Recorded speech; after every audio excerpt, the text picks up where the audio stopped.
ክቡራን አይንተ እግዚአብሔር ካህናት፣ ቀሳውስት፣ የማበረከት ያደረባችሁ ዘማሪያን የእግዚአብሔርን ቸርነትና መግቦት ሽታችሁ በዚህ ቤተ መቅደስ በዚህ ሰዓት የተገኛችሁ ኦርቶዶክሳውያን ቤተሰቦቻችን ምእመናንና ምእመናት ሁላችሁ በክርስቶስ ሰላም እላችኋለሁ። እንደምን ሰነበታችሁ? እንደምን ዋላችሁ? እንደምን አረፈዳችሁ? አምላካችን እግዚአብሔር ስሙ የተመሰገነ ይሁን። እንደ እግዚአብሔር አምላካችን ቅዱስ ፈቃድ ባለን ውስን ጊዜ የምንማርበት የትምህርታችን ርዕስ መልካሙ ጦርነት የሚል ይሆናል። አጋጣሚ ሆኖ እንደው ዝም ብዬ ስመጣ ስለ መንፈስ ቅዱስ አስተምራለሁ ብዬ አስቤ ነበረ። ቤተ ክርስቲያን እንደምታውቁት በዚህኛው ዘመን በዚህኛው ወር እግዚአብሔር መንፈስ ቅዱስን በተለየ መንገድ እና በተለየ ሁኔታ የምታስተምርበት የምትገልጥበት ልዩ ሳምንትና ጊዜ ነው።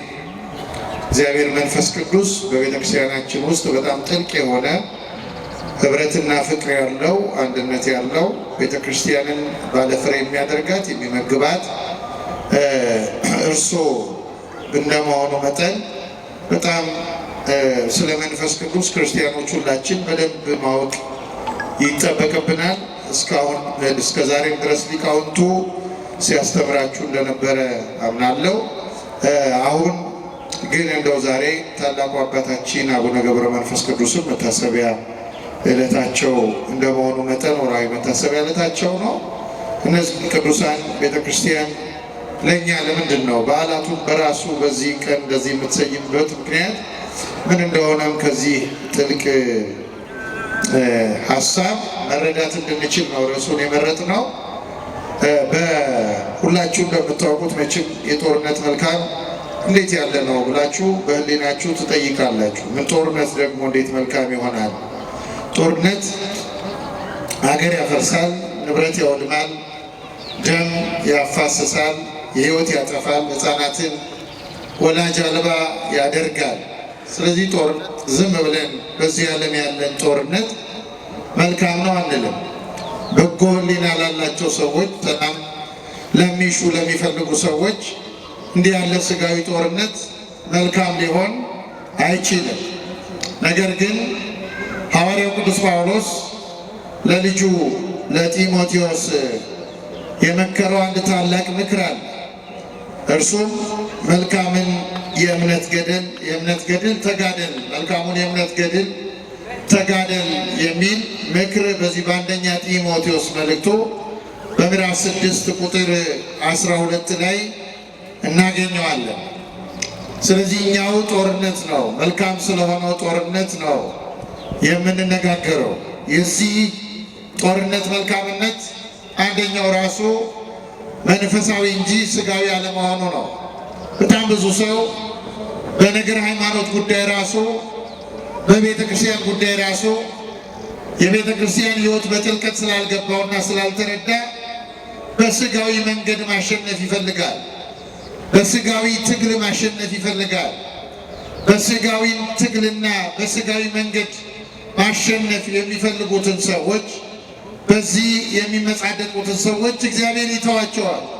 እስቲ በእናንተ ኃይል ጨርሱ ብሎ እንደ ታዛቢ ቆሞ ነው የሚመለከታቸው። ለዚህ ነው ብዙ ሰው ድልና ስኬት በመንፈሳዊ ሕይወቱ ማግኘት ያልቻለው። በራሱ ገድል መቆም እንደሚችል ስለሚያስብ፣ በራሱ ጉልበት ማሸነፍ እንደሚችል ስለሚያስብ፣ በራሱ ስጋዊ አእምሮ ብቻ የዚህ ዓለም አሸናፊ መሆን እንደሚችል ስለሚያስብ ውድቀት የተመላ ሕይወት የሚበዛበት ከዚህ የተነሳ። ከዚህ አንጻር ይሄ ግን መልካም ትግል ነው። ትግሉ መንፈሳዊ ነው፣ ስጋዊ ትግል አይደለም። የምንታገላቸው ረቂቃን ናቸው። የምንታገለው መንፈሳዊነትን መለማመድ ስንችል ድል ማድረግ የምንችልበት የህይወት መንገድ ነው።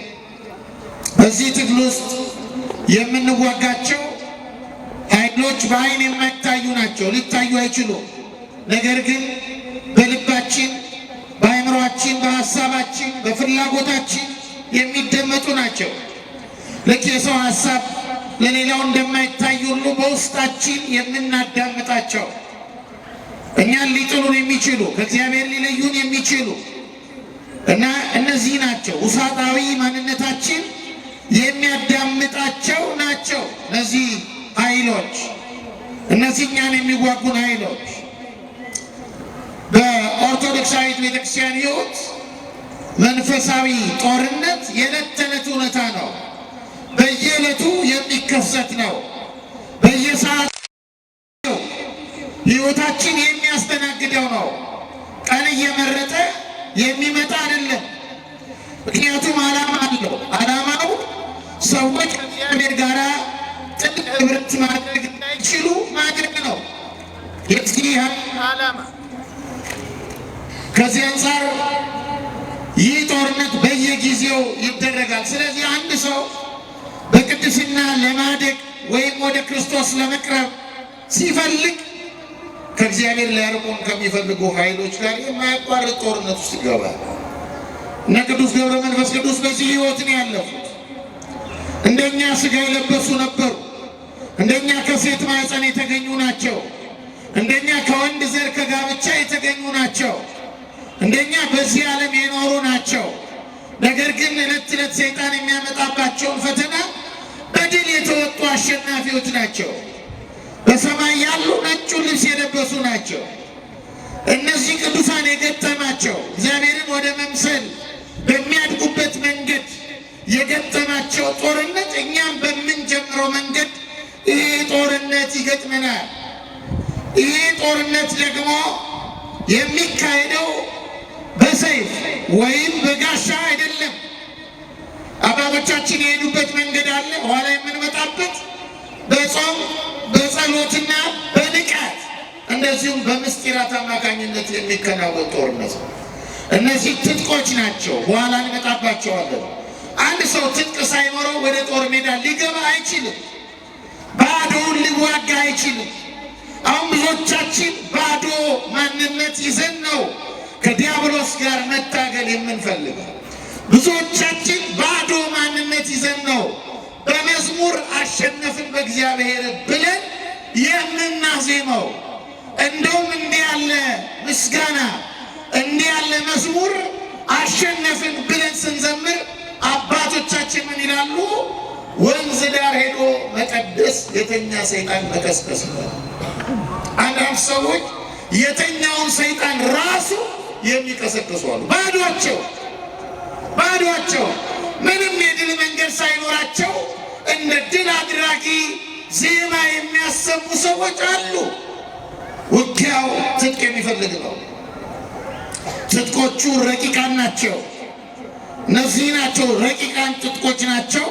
እነዚህ በኋላ የምናያቸው ይሆናሉ። ከዛ አስቀድሞ ግን መንፈሳዊ ጦርነት አንደኛ ከክፉ ኃይሎች ጋር የሚደረግ ትግል ነው።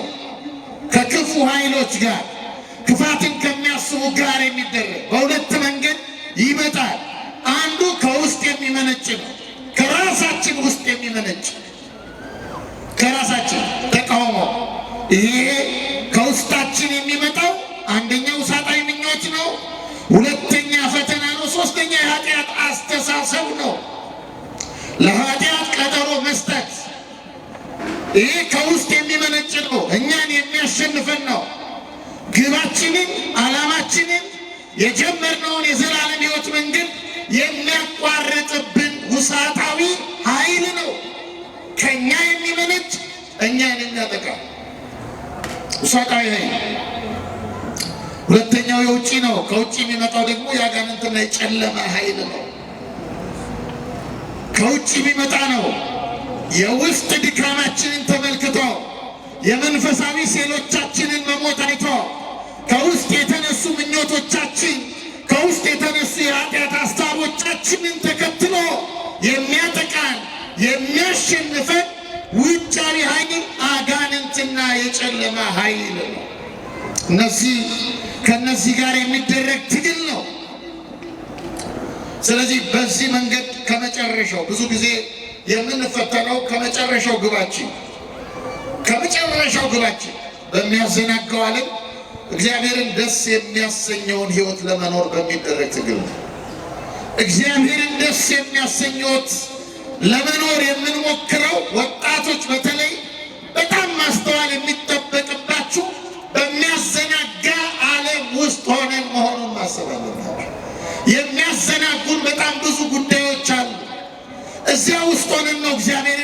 ማስደሰት የፈለገ በገዳም የተሰወሩ አባቶቻችንን እንኳን ታግሏቸዋል። ዲያብሎስ አግተዋቸው ምኞት ታግሏቸዋል።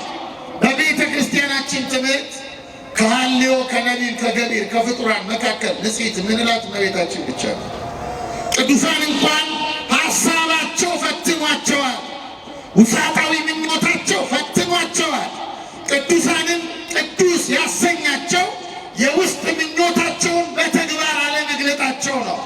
እኛን ደግሞ በደለኛ ያሰኘን የውስጥ ምኞታችንን በተግባር የምንፈጽም በመሆናችን በእኛና በቅዱሳን መካከል ይሄ ድልድይ ያለ ይሄ ነው። ስለዚህ ተመልከቱ፣ ፈተና አለ። ይሄ የሚያዘናጋ ዓለም ነው፣ አደገኛ ዓለም ነው። ይሄ ዓለም እግዚአብሔርን ደስ ለማሰኘት በጣም ብዙ ትግል የሚፈልግ ዓለም ነው። ይሄ ዓለም በጣም ይሄን ጦርነት ቅዱስ ጳውሎስ ረቂቅ ጦርነት ስለሆነ በዚህ በኤፌሶን መልእክቱ በምዕራፍ 6 ቁጥር 12 ላይ ምን አለ? መጋደላችን ከደምና ከሥጋ ጋር አይደለምና ከአለቆችና ከስልጣናት ከዚህም ከጨለማ ዓለም ገዦች ጋር በሰማያዊም ስፍራ ካሉ ከክፋት መንፈሳውያን ሰራዊት ጋር ነው። መንፈሳውያን ናቸው። ክፉ መንፈሳዊ የክፋት መንፈሳዊ ኃይላት ናቸው። ከነዚህ ጋር የሚደረግ ትግል ነው የሚለን። መጋደላችን ከሥጋ ጋር አይደለም፣ ከደም ጋር አይደለም። አሁን የብዙዎቻችን ትግል ከሥጋ ጋር ነው። የብዙዎቻችን ትግል ከደም ጋር ነው። ከአባ ገሌ ጋር ነው፣ ከአቡነ ገሌ ጋር ነው፣ ከቄስ ገሌ ጋር ነው፣ ከዲያቆን ገሌ ጋር ነው። በዚህ መንገድ አሸናፊ መሆን የምንችል ይመስለናል። ሰይጣን እንዴት ባለ ጥበብ እያታለለን እንደሆነ ተመልከቱ። የክርስቲያኖች ትግል ከሥጋና ከደም ጋር አይደለም።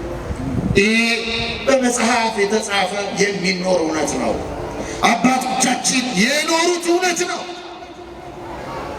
አሸናፊ የሚያደርገው አንድ ሰው ፈተናውና ትግሉ ከማን ጋር እንደሆነ በትክክል መረዳት ሲችል ነው ያሸንፋል። ከትክክል ይህ ሕይወት ወደ መንግሥተ ሰማያት የሚደረግ ጉዞ ነው። ወደ መንግሥተ ሰማያት የሚጓዙ ሰዎች ትግል ነው። ይሄ ትግል ወደዚህ መንገድ የሚጓዙ ሰዎች ደግሞ መንገዱ አልጋ በአልጋ አይደለም። አልጋ በአልጋ የሆነ መንገድ የለም። የክርስቶስ ሕይወት የሚያሳየን ይሄን ነው። ክርስቶስ ከቤተልሔም ጀምሮ እስከ ቀራንዮ የሕይወቱን ታሪክ ብትመለከቱ በዚህ ምድር ላይ እዚህ ጋር ተመቸው የሚል አታነቡ። በዚህ ምድር ላይ እዚህ ጋር ደላው፣ እንዲህ ባለ አልጋ ላይ ተኛ፣ እንዲህ ያለ ምግብ በላ የሚል አታገኙ። ማማርጦ በላ የሚል አታገኙ። የቅዱሳን ሕይወት እርሱን በመልክ የመሰሉት በግብር የተከተሉት የአባቶቻችን የቅዱሳን ሕይወት የሚያስረዳ ይህን ነው። መንገዱ የመከራ የትግል የጦርነት መንገድ ነው። ክርስትና ማለት ለዚህ መዘጋጀት ማለት ነው። ለዚህ የተዘጋጀ ማንነት ያለው ያሸንፋል። የሚያሸንፍበት ደግሞ ብዙ ምክንያቶች አሉት፣ ብዙ። ስለዚህ ከጥፋት ከልዩ ልዩ ፈተና ከጨለማ ኃይል ተቃውሞ አለው። ክርስትና አለው። ስትወጡ ተቃውሞ አለው። ቤታችሁ ተቃውሞ አለው። በስራ ገበታችሁ ተቃውሞ አለው። በትምህርታችሁ ተቃውሞ አለው። በመንገዳችሁ ተቃውሞ አለው። ክርስትና ለዚህ ነው ስለ እኔ ስለ ስሜ በዓለም የተጠላችሁ ትሆናላችሁ፣ ግን ደግሞ ደስ ይበላችሁ። ለምን?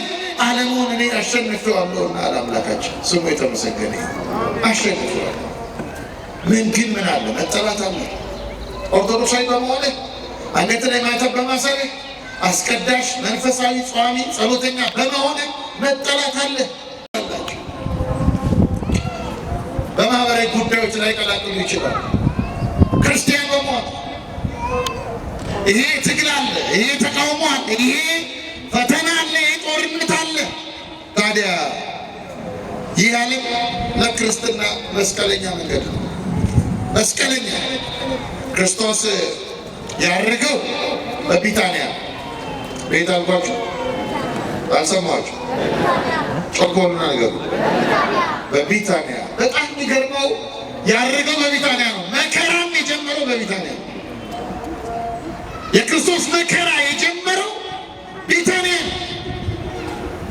አባት ሆይ ቢቻልስ ይህች ጽዋ ከእኔ ትለፍ የሚል የሞቱን መራራነት ያሳየ ጸሎት የጸለየው በቢታንያ ነው።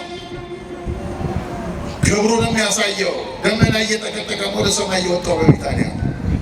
ይሄ ክርስቶስ በሕይወቱ የቤተ ክርስቲያንን ሕይወት እያሳየ ነው። ቤተ ክርስቲያን ስለ ስሙ የምትቀበለው መከራ፣ ቤተ ክርስቲያን ስለ ስሙ የምትቀበለው ስቃይ መጨረሻው ክብር ነው። ክብር ነው። ቢታንያ የቦታ ጉዳይ አይደለም። ቢታንያ አልዓዛር ሞቶባቸው ማርታና ማርያም ደም ቀላቀለ እንባ ያነቡበት የያዘን መንደር ነው። ቢታንያ በአራተኛው ቀን ደግሞ ወንድማቸው አልዓዛር በክርስቶስ ተነስቶላቸው እንባቸው የታበሰበት መንደር ነው። የመከራና የተስፋ መንደር ነው። የሐዘንና የደስታ መንደር ነው። የቤተክርስቲያን ሕይወት ይሄ ነው። በምድራዊና ስጋዊ ሐዘንና መከራ መንፈሳዊ ደስታ የማጨድ ሕይወት ይሄ ነው። ስለዚህ ነው ጦርነቱ መልካም ነው። አያችሁ፣ መልካም ነው። ከምን ጋር ነው ምንዋጋው? ከማን ጋር ነው ጦርነቱ? የመጀመሪያው ከዲያብሎስ ጋር። ዲያብሎስ የወደቀ መልአክ ነው። ዲያብሎስ ዓላማው ፍጥረትን ለማጣመም የሚተጋ ማንነት ነው። የዲያብሎስ ዓላማ አስቀድሞ የሚሻው እግዚአብሔርነትን ነው። የፈለገው እግዚአብሔርነትን ነው። አምላክነትን ሽቶ ነው ከክብሩ የወረደው። ከዚህ የተነሳ እግዚአብሔር ፍጥረቱን አስጊጦ የፈጠረውን ፍጥረት ማጥመም የዲያብሎስ የትጋት ስራ ነው። የትጋት ስራ ነው።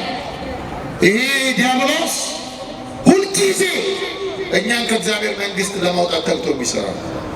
ለዚህ ነው አምላካችን በወንጌል ምን አለ? በዮሐንስ ወንጌል በምዕራፍ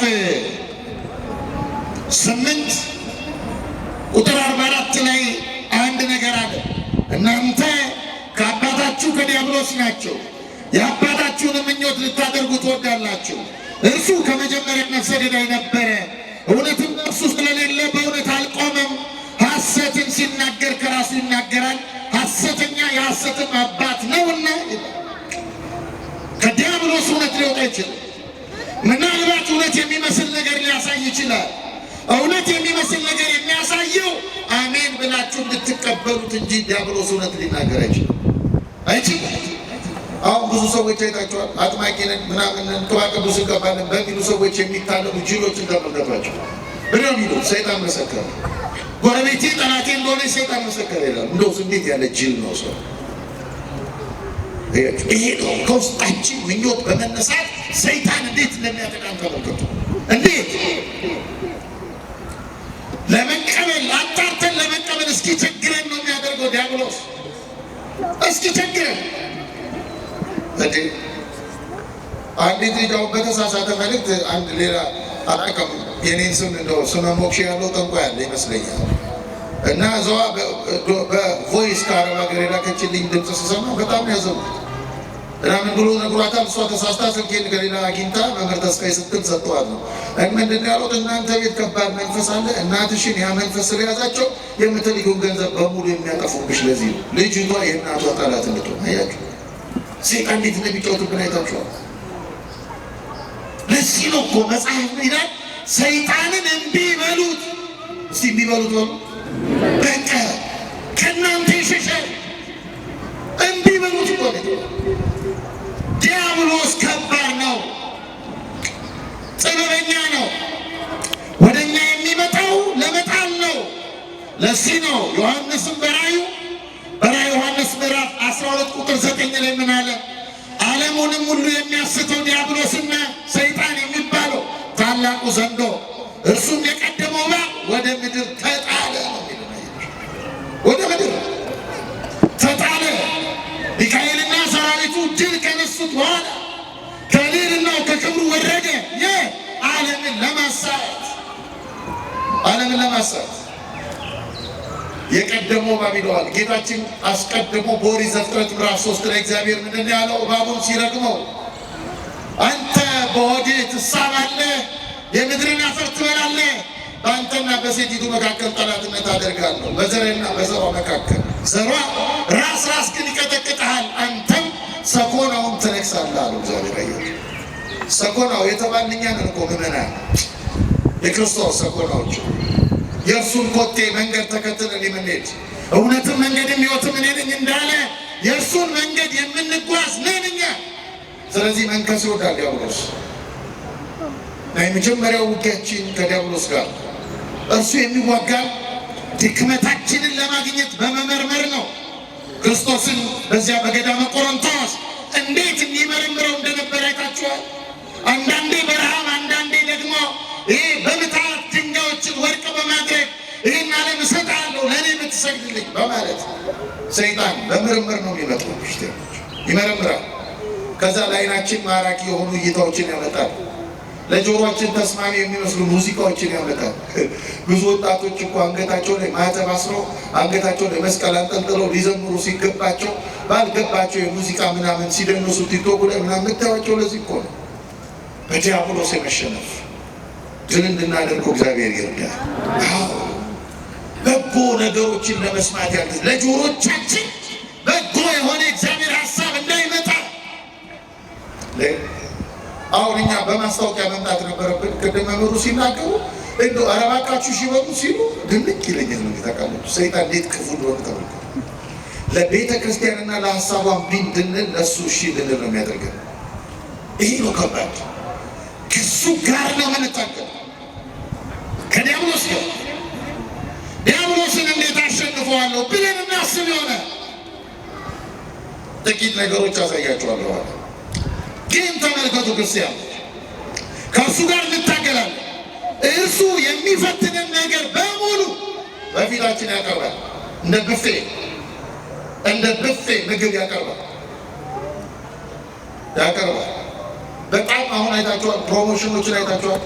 በጣም በእናተኛ ለመፍጠር የሚያስችሉ ከጾም ሊያርቁ የሚያስችሉ አደገኛ ፕሮሞሽኖች እኮ በስጋ ይሰራሉ። ታውቃላችሁ፣ ስጋ ያቀርባል ሰይጣን። ታሸንፈዋለህ ወይ? ይህን ለማሸነፍ ተዘጋጅተሃል ወይ? ተዘጋጅተናል። አጋንንት አንዱ ይሰራል። አንድ ታላቅ አባት ምን ይላል? አጋንንት መኖራቸውን ለማረጋገጥ ለመጸለይ ሞክሩ ይላል። እዚህ በሉት ይሄን ቃል አጋንንት በሉ እስኪ። መኖራቸውን ለማረጋገጥ ለመጸለይ ሞክሩ። ሰው መጸለይ ሲጀምር ያዛገዋል። ገጥሟቸዋል፣ ያዛጋቸዋል። ለመሰላቸው እንዳትነቁት ነው። ሁለተኛ መጽሐፍ የጸሎቱ መጽሐፍ ሁለተኛ ልክ ስጀምሩ ይሄ መኖሩ ያሳውቃል። አሸናፊ መስሎ ይመጣል። አድካሚ መስሎ ይመጣል። አድካሚ መስሎ የመጀመሪያው ትግላችን እሱ። ሁለተኛው ዓለማዊነት ነው። ከዓለማዊነት ይሄ የአሁኑ ዘመን ነው። እንደምታውቁት ይሄ ዘመን አደገኛ ዘመን ነው። ለቁስ የመገዛት ዘመን፣ ከባድ ዘመን፣ ለቁስ የመገዛት ይሄ ዘመን ትልልቅ የሆኑ ብልጭልጭ ነገሮች ብርቅ የሆኑበት ዘመን። ብርቅ ከሰው ገንዘብ የተወደደበት ዘመን። አንድ ጸሐፊ አስታውሳለሁ፣ አንድ መጽሐፍ ላይ በዘመን ኢትዮጵያ ውስጥ 3 ዘመን አለ ይላል እና አንደኛው ዘመን ዘመነ ካህናት ነው ይላል። ይሄ ዘመነ ካህናት የሚባለው አለ ጥሩ ነው፣ ሰው ካህን የሚያከብርበት ሃይማኖት ያለው የነበረው ዘመን ነው እና ይልና የቄሱን አጭርነት ይገልጣል። አንድ አጭር ሽምብራ የምታክል ቄስ ተራራ ላይ ወጣ ብላ ገዝቻለሁ ስትለው ገበሬው ሞፈሩን ቀንበሩን ይጥላል ፈርቶ። ሁለተኛው ዘመን ዘመነ ምንሽር ነው ይላል። ይሄ ዘመን ደግሞ ጠመንጃ የተሸከሙ ሰዎች አቱ የሚባሉበት ጀግና አርበኛ ሙዚቃዎች ተጀመረው በለው አሳደው ሰው በዚህ ይደነሳል። ስፖርት ቤት ሳይቀር በዚህ ነው ሰው የሚደነሰው። እንዴት ብላይንድ ሊሆን ይችላል? ብላይንድ ጭልም። ስለዚህ ለባለ ምሳሌ መዳር ሴቶችን በኢትዮጵያ መዳር ለታላቅ ጀግና እንደ መስጠት ይቆጥሩ ነበር ይላል ኢትዮጵያ። ሶስተኛው ዘመን ግን ዘመነ ገንዘብ ነው ይላል። ሁለቱንም የጣለ ዘመን። ገንዘብ ካለ ምንም አለ፣ በሰማይ መንገድ አለ። የሌለ ሰው ለቁስ መገዛት፣ ለቁስ መሸነፍ፣ ለቁስ ትናንትና ጊዮርጊስን የሰደበ ጎረምሳ ትናንት በቅርቡ ጊዮርጊስን የሰደበ ጎረምሳ ፓስተር አሁን ደግሞ የኛን መዝሙር እየዘመረ ኦርቶዶክሳውያን መልካም ወጣት ላደርጋ አይሳዝም። ዓለማዊነት፣ ይሄ ዓለማዊነት በሰው ልጆች ሕይወት ውስጥ ምንድን ነው ካልን ክርስቲያኑ ከእግዚአብሔርና ከመንፈሳዊነት የተለየ ማንነት ማለት ነው። ለስጋ ብቻ መኖር፣ ለስጋ መሮጥ፣ ለምኞት መሮጥ፣ ለዚህ ብቻ መኖር ዓለማዊነት አደገኛ። ለዚህ ነው መጽሐፍ አያችሁ ዓለምን ወይም በዓለም ያሉትን አትውደዱ ነው የሚለው። አትውደዱ፣ ምክንያቱም እናንተ የክርስቶስ ናችሁ። እናንተ ለእግዚአብሔር መንግሥት የተጠራችሁ ናችሁ፣ ለክብሩ የተለያችሁ ናችሁ፣ የዓለም አይደላችሁ። ጌታችን እኔ ከዓለም አይደለሁም፣ የክርስቶስ የሆኑት ከዓለም አይደሉም። ከዓለም አይደሉም። ዓለማዊነት ምንድን ነው? በዓይናችን የምናየው፣ በጆሮአችን የምንሰማው፣ በአምስቱ የስሜት ሕዋሳቶቻችን የምናስተናግደው ይሄ እግዚአብሔርና ትእዛዛቱን የሚጠላ መንፈስ፣ ወደ እግዚአብሔር ለመምጣት ችግር የሆነ መንፈስ ዓለማዊነት። እኛ በመንፈሳዊ ፍቅር የሚለካ ማንነት በውስጣችን ደግሞ ያለ ለእግዚአብሔር ፈቃድ ራስን የመስጠት ሕይወት እና የእግዚአብሔር መልክ መገለጫዎች ነው ሰው እንዲህ ነው። ስለዚህ ዓለማዊነት ክርስቲያኖች ብዙ ትልልቅ ሰዎችን ጥሏል። ዴማስ የቅዱስ ጳውሎስ ደቀ መዝሙር ነበረ። ዴማስ ይገርማል። በወንጌል በመጽሐፍ በቅዱስ ጳውሎስ መልእክት በክብር ቅዱስ ጳውሎስ ጠርቶት ነበረ ዴማስ። በጣም የሚገርመው ግን ኋላ ለተሰሎንቄ ምዕመናን ምን አለ ቅዱስ ጳውሎስ? ዴማስ የአሁኑን ዓለም ወዶ ትቶኛል። የአሁኑን ዓለም ወዶ ክርስቲያን ከዚህ ዓለማዊነት ጋር ትግል የሚያደርግ ስለሆነ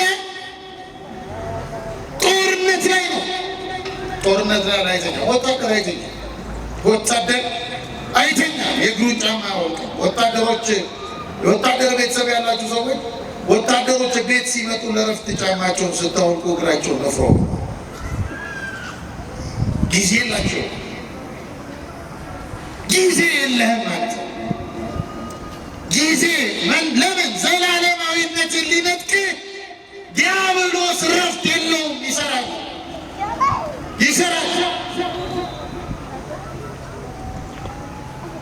ስለዚህ ነው ቅዱስ ጳውሎስም ይህንን ዓለም አትምሰሉ፣ ዓለምን ለመምሰል አትድከሙ፣ መምሰል የሚገባችሁ ክርስቶስን ነው።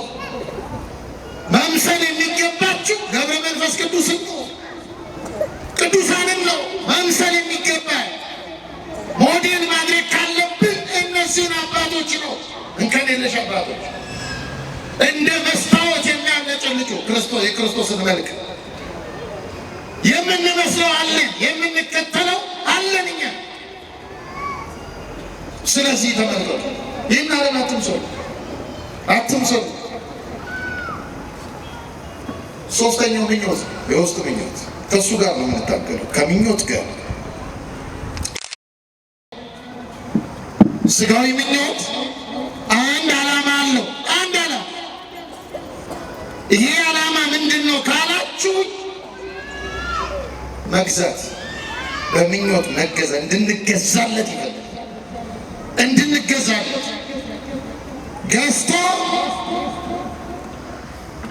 ማታለል፣ በማታለል ማጭበርበር፣ ለዲያብሎስ ማስረከብ ዓላማው ይሄ ነው፣ ስጋዊ ምኞት። ስለዚህ ስጋዊ ምኞት በውስጣችን ሳይታወቅ የሚሰራ ነው። ሳይታወቅ ሰይጣንና ዓለም ከአምላካችን ጋር ያለንን አንድነት ለመበጣጠስ መንገዱን የሚያመቻችላቸው ነው ስጋዊ ምኞት። ነፍስና ስጋ እርስ በርሳቸው ይጣላሉ አለ ቅዱስ ጳውሎስ። አያችሁ፣ ስጋ የስጋን ስራ ይመኛል።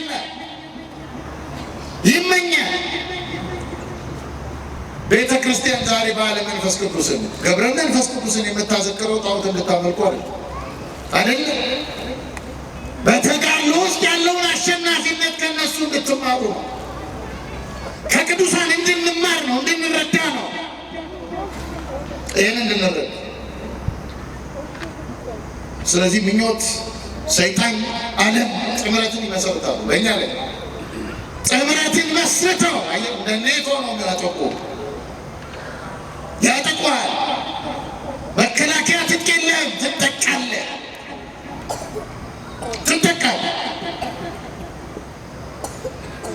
ስለዚህ ምኞት ይታገለናል። መንገዳችንን ለእግዚአብሔር መስጠት፣ ፈቃዳችንን ለእርሱ ማስረከብ እንዳንችል የሚከለክለን ቶሎ ቶሎ አዳዲስ ምኞቶች አሉ። ቶሎ ዓለማዊነት ነው ምኞት እንዲያድግ። አይታችሁ ከሆነ አሁን ረጅም መጽሐፍ የሚያነብ ሰው የለም፣ ረጅም ጽሑፍ የሚያነብ ሰው የለም። አሁን የፌስቡክ ላይ ጽፋሉ። በጣም የሚገርመኝ ፎቶ የለጠፍኩታል ቀን ላይክና ሼር ማለት ነው። በጣም ቁም ነገር የጻፍንበት ግን 8 ሰው ያዩ። እንዴት ያሳዝናል! በጣም ሶናል ማለት ነው። አያችሁ፣ እነዚህ ሶስቱ በጣም ሰው ረጅም ቁም ነገር መስማት ስለማንፈልግ ምኞታችን ስለሚከለክለን ሾርት ጉዳዮች ናቸው የሚመጡት። ደጋግመን እንደምናነሳላችሁ በቲክቶክ በጣም አጫጭር ነገር፣ ቲክቶክ ማለት የተቆረጡ ንግግሮች ነው፣ የተቋረጡ ሀሳቦች ናቸው፣ ሙሉ ያልሆኑ። ምክንያቱም አንተን ማጉደል ነው የሚፈልገው ዲያብሎስ። የሚያጎልህ ከእግዚአብሔር ክብር ነው፣ የጎደለ ጽዋ እንድትሆን ነው የሚፈልገው እሱ። ስለዚህ ይጠቀማል፣ ምኞታችንን ይጠቀማል። እና ውስጣችን ምንድን ነው የሚለው? ምኞታችን ምንድን ነው የሚለው? ክርስቲያኖች እነዚህ ናቸው። እነዚህ ጋራ ትግል እናደርጋለን። ከምን? ከዲያብሎስ፣ ከዓለማዊነት፣ ከምኞት ጋራ እንዋጋለን። ይሄ ጦርነት ግን መልካም ጦርነት። እስኪ መልካም ጦርነት ነው ብሎ መልካም። ለምንድን ነው ጦርነቱ መልካም የሚያሰኝ? አንደኛ 100% ከተሸነፈ ጠላት ጋር ነው የምንዋጋው።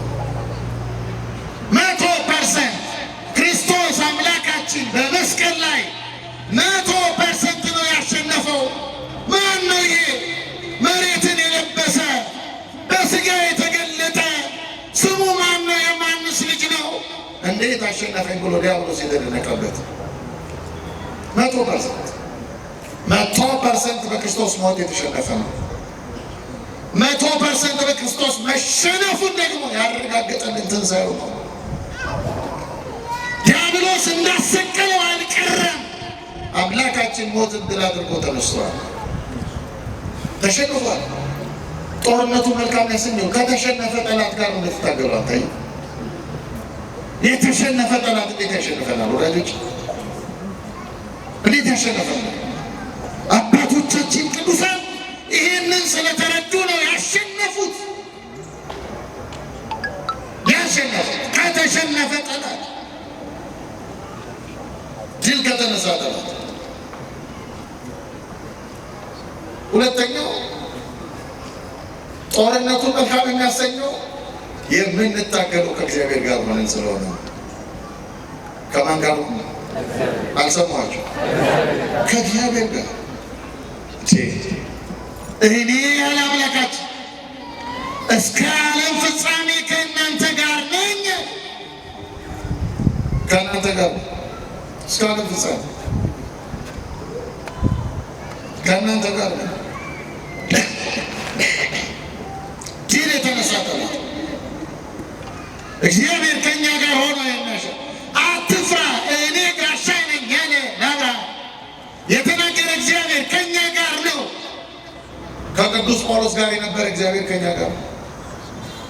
ከቅዱስ ገብረ መንፈስ ቅዱስ ጋር የነበረ እግዚአብሔር ከእኛ ጋር ነው። ሐዋርያት በዋለበት እንደዋሉ ባደረበት እንዳደሩ አሁን እኛ ክርስቶስ በዋለበት ባደረበት የምንኖር ከሆነ እርሱ ከኛ ጋር መሆኑን የምናምን ከሆነ እግዚአብሔር ከኛ እንዳይለይ ክርስቲያኖች ዘወትር የምንሰራ ከሆነ ጦርነቱ መልካም ነው። መልካም ብቻችንን ሆነን ልንታገለው ስንፈልግ ብቻ ነው አደገኛ ነው። ብቻችን እሱ አደገኛ። ይህ ጦርነት መንፈሳዊ እንጂ አካላዊ ስጋዊ አይደለም። ረቂቅ እንጂ የሚታይ ግዑዝ ጦርነት አይደለም። ስለዚህ የማይታይ እንደመሆኑ መጠን ከእግዚአብሔር ጋር በአይነ ስጋ ከማይታየው ከእግዚአብሔር ጋር አሸናፊ ከሆነው ከእግዚአብሔር ጋር ስሙ አሸናፊ ነው። ስሙ ቅዱሳን ዓለምንና ምኞቷን የረቱበት ስም ነው። ይህን ስም ገንዘብ አድርገው ሶስተኛው ጦርነቱን መልካም የሚያደርገው ከአሸናፊነት በኋላ የምንቀበለው አክሊል ነው። ሽልማት አለ። ዝም ብለን ለምንታገል አለን ሽልማት። ይህ ሽልማት የህይወት አክሊል ነው። ኩን መሃይምነ እስከ ለሞት ወውህበከ አክሊለ ሕይወት ይላል መጽሐፍ። እስከ ሞት ድረስ የታመንኩን የሕይወትን አክሊል እሰጥሃለሁ። ስለዚህ መልካም ነው። መለኮታዊ ግብዣ እግዚአብሔር ለሰው ልጆች የሰጠው መለኮታዊ አምላካዊ ግብዣ ነው ጦርነቱ። እግዚአብሔር በክፉ መፈተን ፈልጎ አይደለም፣ እንድናሸንፍ ነው። ሰይጣንን ድል ነስተን እርሱን እንድናስደስተው ይፈልጋል እግዚአብሔር። የታመነ ልጅነታችንን ይፈልጋል እግዚአብሔር። ነፃ ፈቃዳችንን ተጠቅመን ዲያብሎስን እንድናሸንፈው ይፈልጋል። ታዲያ በዚህ ጦርነት ውስጥ ክርስቲያኖች መልካም ጦርነት ነው። የእኛ ሚና ምንድን ነው? አንድ 4 ነጥቦችን ነግሬያችሁ ልሰብስበው ትምህርቴ። የመጀመሪያው ይሄ ጥልቅ የሆነ ጦርነት፣ የማይቆም ጦርነት፣ ቀኑን ሙሉ በተለይም በፈተና ጊዜ ሀሳባችንን በክርስቶስ ላይ ለማድረግ በእርሱ ላይ አድርገን እርሱ እንዲያግዘን የእርሱን እርዳታ በመጠየቅ ማሸነፍ እንድንችል የመጀመሪያው ክርስቲያኖች ጸሎት ነው። የጸሎት ሕይወት ያስፈልጋል። አለን ይጸልያለን። ሰው ይጸልያል። ጸሎት ብሂል ተናግሮ ተሰብኩ ስለ እግዚአብሔር። ጸሎት ማለት ከእግዚአብሔር ጋር መነጋገር ነው ይላል የቤተክርስቲያናችን መጽሐፍ። አያችሁ፣ ከእግዚአብሔር ጋር ከምንወዳቸው ሰዎች ጋር ለመነጋገር እንዴት እንጓጓለን! አግኝተን ለማውራት እንዴት እንጓጓለን! አንዳንድ ጊዜ በወጣትነት ከፍቅረኞቻችን ጋር ስልክ ማቋረጥ ይቸግረን የለም ወዳጆቼ? ሰው እንዴት ከእግዚአብሔር ጋር ማውራት ይደብረዋል? እንዴት መድኃኒቱ ከሆነው አምላክ ጋር መነጋገር እንዴት እንደ ሞኝነት ይቆጥራል? መጸለይ መጽሐፋችን ሳታቋርጡ ጸልዩ ነው። ሳታቋርጡ እስቲ በሉ፣ ሳታቋርጡ በሉ እስቲ ጸልዩ። እግዚአብሔር ክርስቲያኖች ድካማችንን ያውቃል። 24ቱን ሰዓት አምጡ አላለንም። ሰው ግን እንዴት በቀን 1 ሰዓት ለእግዚአብሔር ይከለክላል? ከዚህ በላይ ሆዳምነት አለ? ራሱ በሰጠን ጊዜ፣ ራሱ በሰጠን ሰዓት፣ ራሱ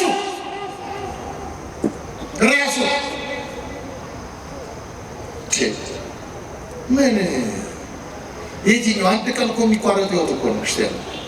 አንድ ቀን እኔ አሁን ስመጣ ታግዬ ነው የመጣሁት። በጣም የሚገርማችሁ እዛ ሰፈሬ የምኖርበት ጎረቤት የምኖርበት ህንፃ ላይ የ9 ዓመት ልጅ ሲጫወቱ እኮ ነው ዛሬ ይቋረጣል እኮ ወዳጄ ህይወት። ዝም ብሎ የሚቀጥል ይመስላችኋል? በዚህ ምድር ላይ ሞት ረስቶን የምንኖር ይመስላችኋል? እንዴት ሰው በቀን 1 ሰዓት ለእግዚአብሔር ይከለክላል? ተዉት። የ7ቱን ጊዜያት ጸሎት ተዉ። 1 ሰዓት ሰው እንዴት መጸለይ ያቅተዋል? ጸሎት እግዚአብሔርን የሚጋብዝልን ነው። የሚጋብዝልን ወዳጄ ባቀረብንለት ማዕድ አይደለም የሚመጣው። እኛ ለዝክርም የምንቆርሰው ዳቦ ክርስቲያኖች ለበረከት ነው። ድሆች ተጠቅመውበት ከእግዚአብሔር በረከት እንድናገኝበት እንጂ እግዚአብሔር ዳቦ ሊበላ ዝክራችን ጋር አይመጣም። እግዚአብሔር የሚመጣው ለእርሱ ትልቁ ግብዣ ጸሎት ነው። ጸሎት መጸለይ እርዳታውን ለማግኘት እንዲመጣ ከእርሱ ጋር ሆነን እንድንታገለው የሚያሸንፈንን ለሲኦል ሊጋብዘን የተዘጋጀውን ጠላት ድል መንሳት እንድንችል መጸለይ የጸሎት ሕይወት። በቃ እኮ ይሄ ከገባ ነገ መላለ እሺ እየሰማችሁ በቃ ከተመቸን ቤት ከሆነን አንቀርም። እሺ አስቸኳይ ጉዳይ ከሌለ እሺ አያስጨንቅም። እግዚአብሔር ስራን ትተና አይልም። ግን በቤት ከምትቀመጥ ካፌ ከመታመሽ ለምን መላ ተደርገም? እግዚአብሔርን መጋበዝ እኮ ወደ ህይወታችን ወደ ህይወታችን አንዱ እሱ። ሁለተኛው መጾም ሲመጾም በሉ ጾም ክርስቲያኖች ዝም ብሎ ስጋዊ መታቀብ ብቻ አለ። ከስጋ ከምግብ መታቀብ ብቻ አለ። ጾም ሃይማኖታዊ ስርዓት ብቻ አለ። ጾም ነፍስን የማንጻትና መንፈሳችንን ከእግዚአብሔር ጋር የማስማማት ህይወት። እስቲ በሉ ነፍስን በሉ እስቲ የማንጻት መንፈሳችንን ከእግዚአብሔር ጋር የማስማማት። አሁን እግዚአብሔር እንጀራ ይበላል? እግዚአብሔር ስጋ ይበላል? የለም። በቃ እርሱን የመምሰላችን የሰማዩን ህይወት ምግባቸው ምስጋናቸው ሆነው የሚኖሩ የቅዱሳንን ህይወት በምድር ላይ የመለማመድ ጉዳይ ነው። ጾም የመራብ ጉዳይ አይደለም። እግዚአብሔር እኛ ለማስራብ አይደለም የፈጠረ። መብላትም ኃጢአት ሆኖ አይደለም መብላት ኃጢአት ቢሆን እንዲህ ጨጓራ ለሚፈጥራል እግዚአብሔር አይደለም። ግን ከእሱ ጋር መንፈሳችን የማስማማት በምስጋና የሰማዩን ህይወት መለማመድ። መጣ ደግሞ ይዞ የሚለብሰው ነገር ወጣቱ መጣ ደግሞ ይላል። መጣ በልተህ ምን አገኘ? አሁን 50 ቀን በላናል አይደል? 50 ቀን ምንድን ነው ያተረፈው?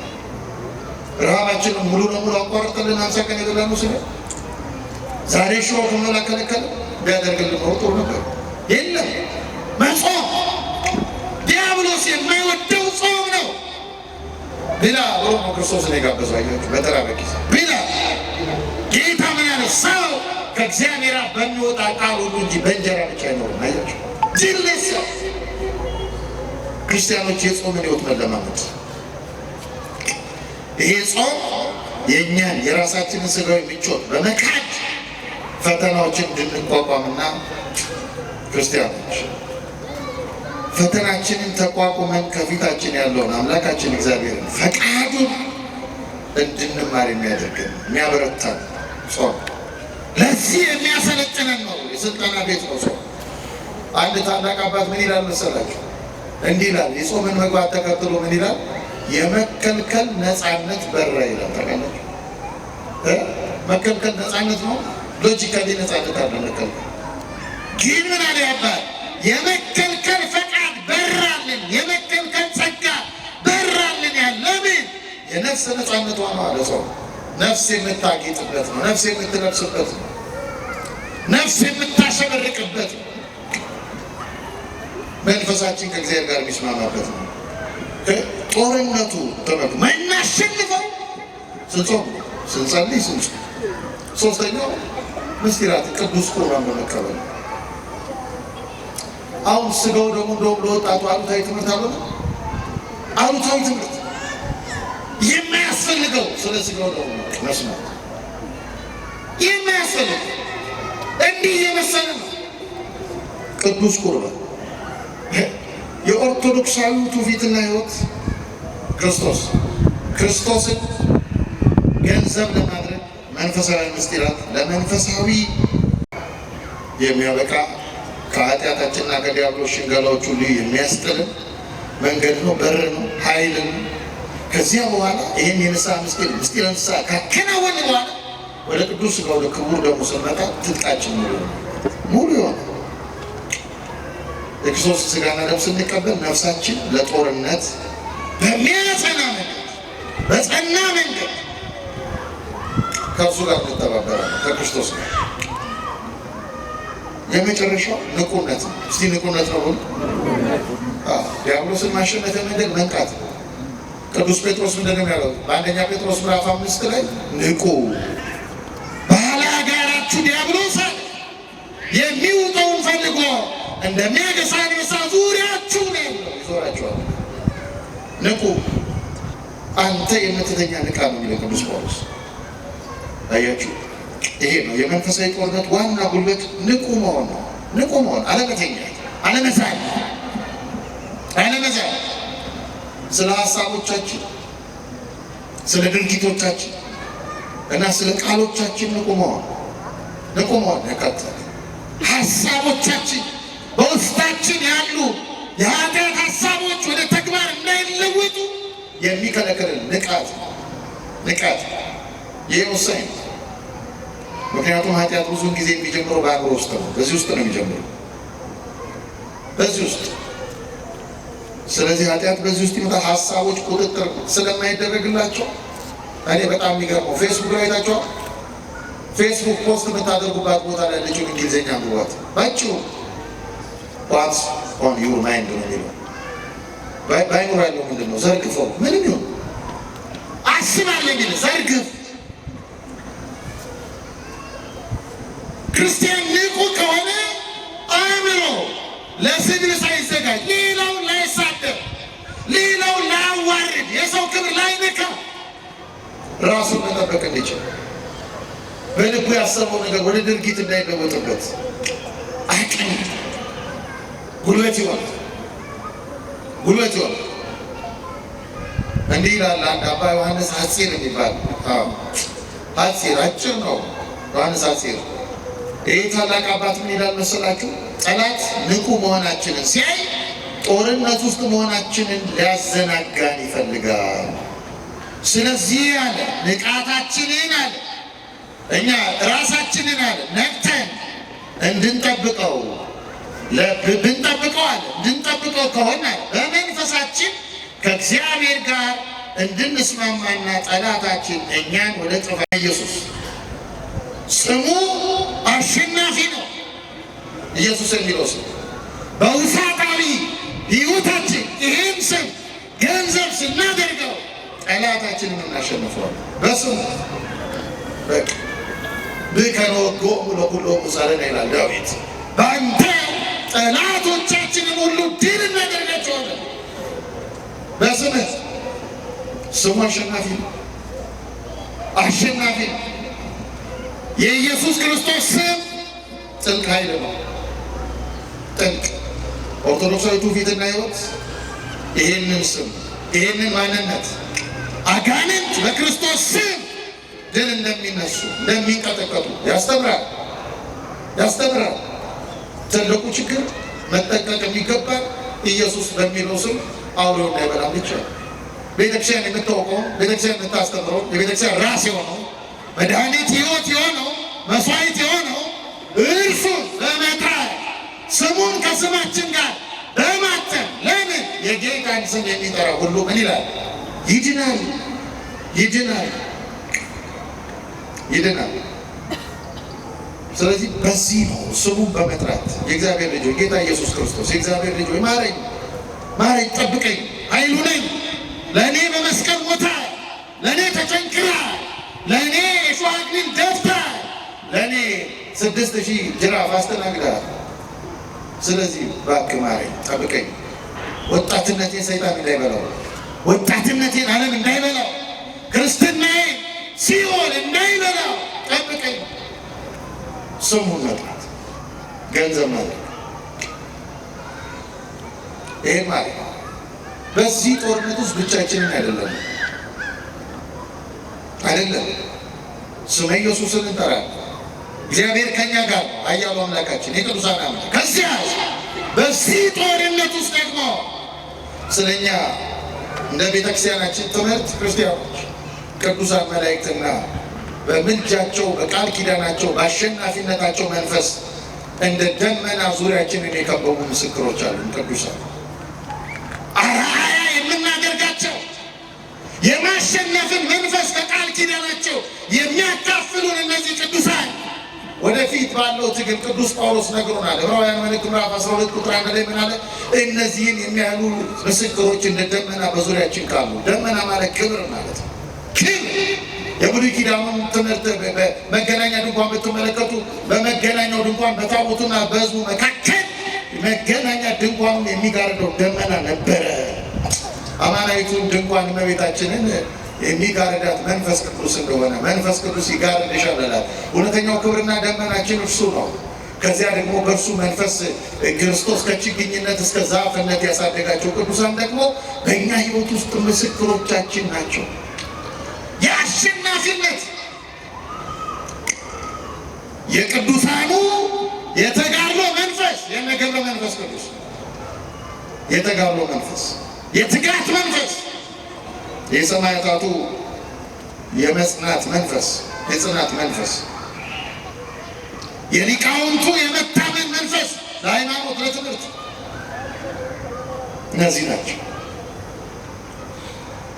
ከዚያ መጨረሻው ትህትና። እስቲ ትህትና ሁሉ በጣም የሚገርማችሁ ሰይጣንን በትዕቢት ማሸነፍ አይቻልም። አንድ በጸሎቱ በጣም የሚተጋ ታላቅ አባት በዝሙት ሊጥለው ፈለገ፣ ሰይጣን አልቻለም። በሌላ በስድብ ሊጥለው ፈለገ፣ አልቻለም። በኃጢአት በሆነ ሊጥለው ፈለገ፣ አልቻለም። በክፉ ንግግር ሊጥለው ፈለገ፣ አልቻለም። አሸነፈው። አንድ ቀን ሲያቅተው ሰይጣን እንዴት ሆኖ መጣ? የእግዚአብሔር መልአክ ቅዱስ ገብርኤልን መስሎ መጣ እና የታላቅ አባት እየጸለየ እያለ ወደ ቤቱ ገባ። ገብርኤልን መስሎ ገባና አንተ እግዚአብሔር ሰው ሆይ ዲያብሎስን በጸሎትህ በትዕግስትህ በጽናትህ እንዳሸነፍከው እግዚአብሔር ደስ ተሰኝቶብሃል። አሁን እኔ ከእግዚአብሔር ዘንድ ተልኬ የመጣው እግዚአብሔር መልአክ ነኝ። የመጣው ግን ማን ነው? ማን ነው? ሰይጣን። ትክክለኛውን ስራውን ነው የነገረው፣ ግን የመጣው ሰይጣን ነው። ይህን ሲለው ምን አለ መሰላችሁ? ዲያብሎስ እንዲህ ባለ መንገድ ብዙዎችን እንደጣለ ስለሚወቅ ይህ አባት አንተ ሰይጣን አላለው፣ የእግዚአብሔር መልአክ ሆይ አለው። የእግዚአብሔር መልአክ ሆይ ሲለው አቤት ሲለው የተሳሳተ ክፍል ነው የገባዋል። የመልአክ አላስተናገደም። በትህትና ረታው። ትሑታን መሆን ሌላውን እየኮነኑ ራስን የማጥበቅ የፕሮቴስታንት መንፈስ የኛ አይደል። ከኔ ገሌ ይሻላል፣ ከኔ አባታችን ይሻላል፣ ከኔ አይሻልም? ክርስቲያን አይሻልም? ነገሩ እንጂ ትሑታን ስንሆን አሸናፊዎች ይሆናል። ይሄ ጦርነት መልካም ክርስቲያን ዓለምን ዲያብሎስን ምኞትን ድል ለመንሳት ድል ነስተው የክብር አክሊል የተጎናጸፉትን አባቶቻችሁን ቅዱሳንን ለመምሰል ሕይወታችሁን በዚህ መንገድ መቃኘት ይጠበቅባቸዋል። የምንማረው በቤተ ክርስቲያን ተገኝተን ወንጌል የምንማረው ይህንን ታላቅና ረጅም ጉዞ እግዚአብሔርን የመምሰል ጉዞ ገንዘብ ለማድረግ ስለሆነ ይህን መልካም ጦርነት ጀምረነዋል። ሰይጣን እንዳያሸንፈን ብርቱ አሸናፊዎች እንድንሆን በጸሎት መትጋት፣ በምስጢራት ሱታፌ መትጋት፣ ከስመ ኢየሱስ ጋር መኖር፣ ከእግዚአብሔር ጋር መኖር፣ በደንብ ይህን ማድረግ የቅዱሳንን ምልጃ ቃል ኪዳን ገንዘብ አድርገን እነርሱን አጋዥ አድርገን ዲያብሎስን አሸናፊ ለመሆን መንገዳችንን መጀመር አለብን። ይሄ የእግዚአብሔር ጥሪ ነው። መልካሙ ጦርነት የሰማነውን በልባችን ያስቀምጥ። ዘውስት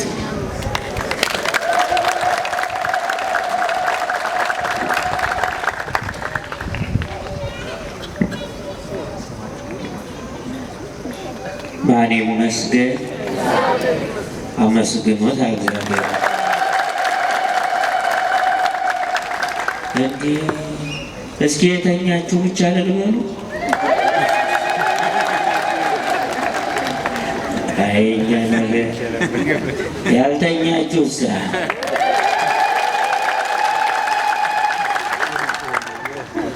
ቸሩ እግዚአብሔር አምላካችን ለመምህራችን ቃለ ሕይወት ያሰማል፣ በዕድሜ በጸጋ ይጠብቅልን፣ የበለጠ እንዲያገለግሉ እግዚአብሔር አምላካችን ሀብተ መምህራንን ያድልልን።